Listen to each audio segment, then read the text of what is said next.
Di setiap pergantian tahun, kita ingin tahu apa sih yang bakal terjadi di tahun berikutnya dan apa yang seharusnya saya siapkan atau saya lakukan di tahun berikutnya. Sepanjang bulan Desember ini, saya banyak menggunakan waktu berdoa untuk tahun 2023. Karena realitas hari ini, kita semua akui bahwa kita menjalani sebuah kehidupan yang tidak lebih mudah. Resesi ekonomi menjadi hantu menyeramkan bagi seluruh negara di dunia, termasuk Indonesia. Melihat laporan perkembangan ekonomi global yang mengkhawatirkan, kita semakin sadar bahwa jurang krisis dan resesi ada di depan mata. Sebagai orang beriman, kita tidak perlu terkejut dengan semuanya itu karena sudah tercatat dalam Alkitab bahwa menjelang kedatangan Yesus yang kedua atau disebut pada hari terakhir dalam 2 Timotius 3 ayat 1 akan datang masa yang sukar. Ibrani 12 ayat 26-27 mencatat Tuhan akan menggoncangkan bukan hanya bumi saja, melainkan langit juga, supaya tinggal tetap apa yang tidak tergoncangkan. Hal yang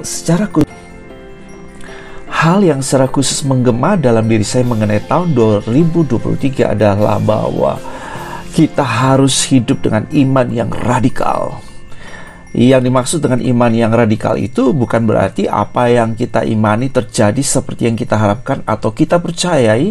Atau kalau saudara pernah tahu sebuah dongeng mengenai lampu Aladin, apapun yang si Aladin inginkan cukup ia katakan, dan semua yang dia katakan itu terkabulkan. Wow, asik ya. Saya kira kalau mau jujur nih, setiap kita pingin seperti itu ya. Lalu apa yang dimaksud dengan iman yang radikal itu?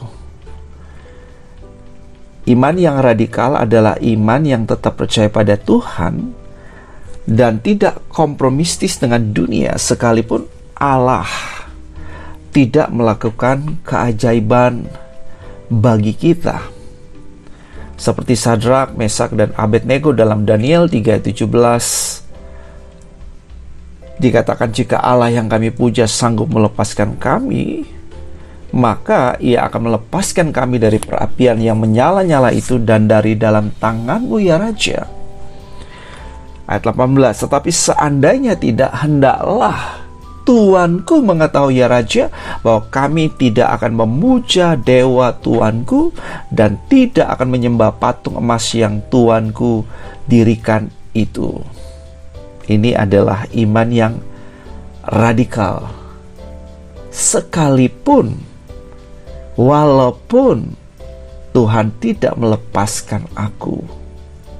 Yang kedua, iman yang radikal adalah iman yang tetap percaya pada Tuhan, tidak kecewa dan tidak menolak Tuhan sekalipun Tuhan tidak mengabulkan doa kita. Sekalipun Tuhan tidak menyembuhkan kita, sekalipun Tuhan tidak membuat kita kaya raya dan seterusnya. Yesus memberikan beberapa tanda mengenai kedatangan yang kedua yang disebut sebagai permulaan penderitaan menjelang zaman baru di dalam Matius 24 ayat yang ke-8 hingga ayat yang ke-10. Dikatakan pada waktu itu kamu akan diserahkan supaya disiksa dan kamu akan dibunuh dan akan dibenci semua bangsa oleh karena namaku, dan banyak orang akan murtad, garis bawahi kata murtad, dan mereka akan saling menyerahkan dan saling membenci.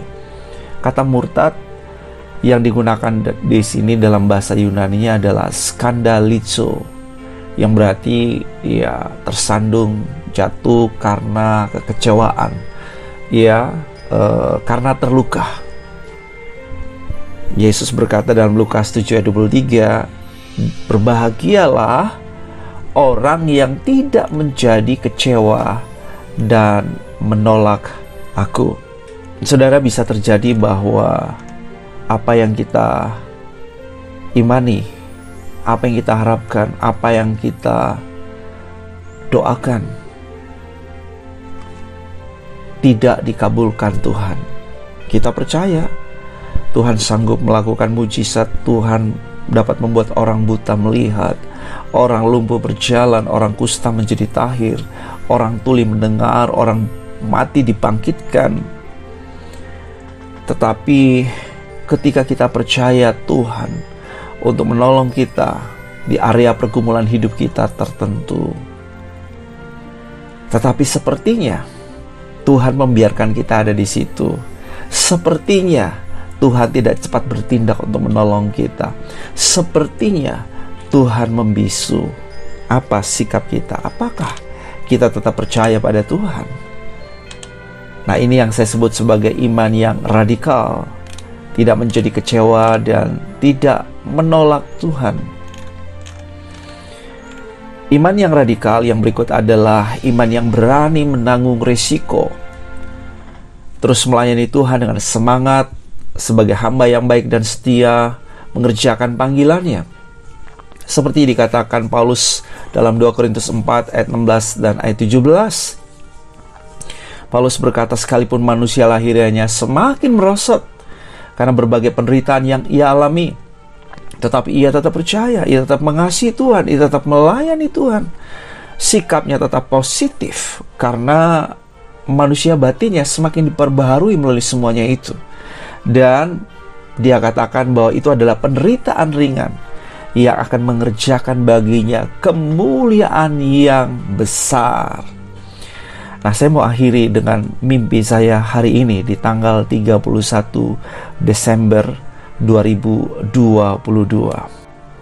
Saudara, saya perlu sampaikan lebih dulu bahwa saya tidak bermaksud bahwa mimpi saya ini adalah mimpi yang saudara harus percaya sebagai nubuatan Tuhan atau sebagai firman Tuhan bagi saya melalui mimpi. Saya seorang yang jarang sekali bermimpi. Dalam setahun saya bisa ingat mungkin hanya beberapa kali saya bermimpi. Sebab itu kalau saya bermimpi, saya sangat ingat apa yang saya mimpikan. Dan saya membuat catatannya atau menjurnal. Pagi ini saya mimpi, saya berjumpa dengan seorang, dalam perjalanan saya berjumpa dengan seorang berbadan besar seperti raksasa, seorang kanibal. Dan dia telah mengumpulkan di semacam box besarnya dia atau freezer besarnya dia, tapi bukan freezer es ya. Itu tumpukan daging segar manusia. Saya masih lihat warnanya merah, segar dagingnya. Dan kemudian dia memaksa saya untuk harus memakan daging itu dan membagikan daging manusia itu kepada yang lain. Nah, tiba-tiba begitu banyak sekali orang-orang yang lain, dan itu seperti anak-anak muda, yang banyak sekali anak-anak muda yang datang.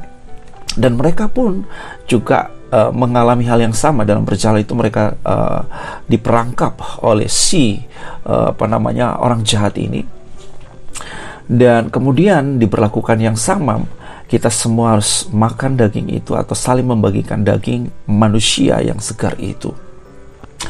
Dan dalam mimpi itu saya merasa ini sesuatu yang nggak benar, ini jahat, ini sesuatu yang tidak boleh kami lakukan. Ya, ini sesuatu yang tidak sesuai dengan maksud Tuhan. Ini sesuatu yang menyakiti hati Tuhan. Nggak boleh kita lakukan ini. Ya, tapi kita adalah di bawah ancaman. Kita akan di bawah ancaman ya untuk akan dibakar ya. Kita akan di bawah ancaman untuk dibakar. Nah, saya lalu bilang teman-teman atau orang-orang yang sama-sama dalam situasi yang sama, saya bilang jangan makan itu. Ya, kita siap untuk dibakar. Dan ketika api disulut bagi kita semuanya, kita beberapa sudah tersulut dengan api, beberapa sudah berteriak karena sudah disulut oleh api, sudah mulai merasakan panasnya api. Lalu saya berdiri berteriak dan berkata, Tuhan, lepaskan, kirimkan para malaikatmu. Para malaikatmu melindungi kami. Kirimkan para malaikatmu melindungi kami. Dan tiba-tiba ya, saya dapat melihat seperti tapi bukan, saya nggak lihat benar bahwa ada sayap ya, tapi seperti ada mantel yang turun tiba-tiba dan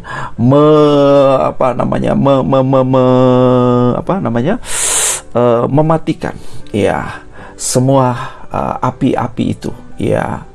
api itu pun tidak ada satu pun yang terbakar oleh api itu.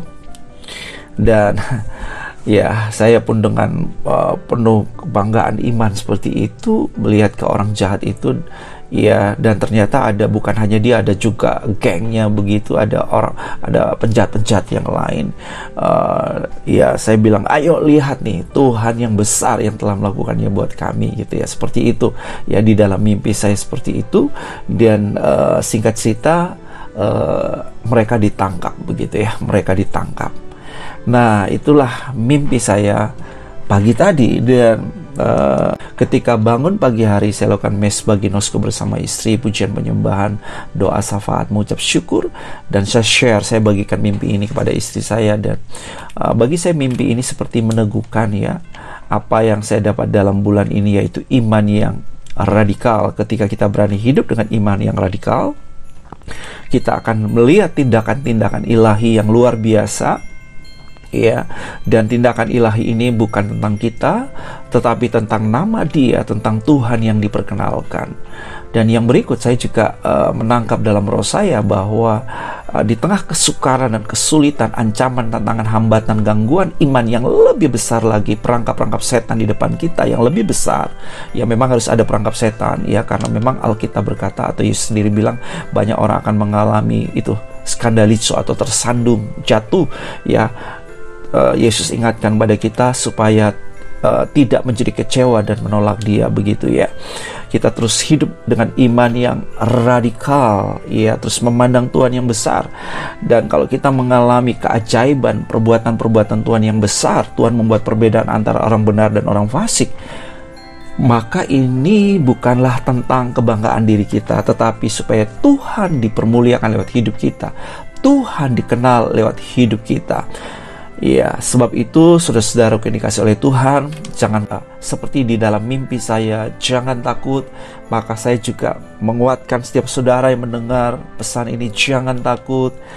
Tuhan yang menyertai kita di tahun 2022, Tuhan juga yang menyertai kita di tahun 2023, dan Tuhan akan memperlakukan saudara dengan ajaib. Apapun yang terjadi dalam hidupmu, tetap percaya pada Tuhan, tetap mengandalkan Tuhan, tetap bergantung kepada Tuhan. Setia sampai akhir. Well done. Itulah iman yang radikal. God bless you.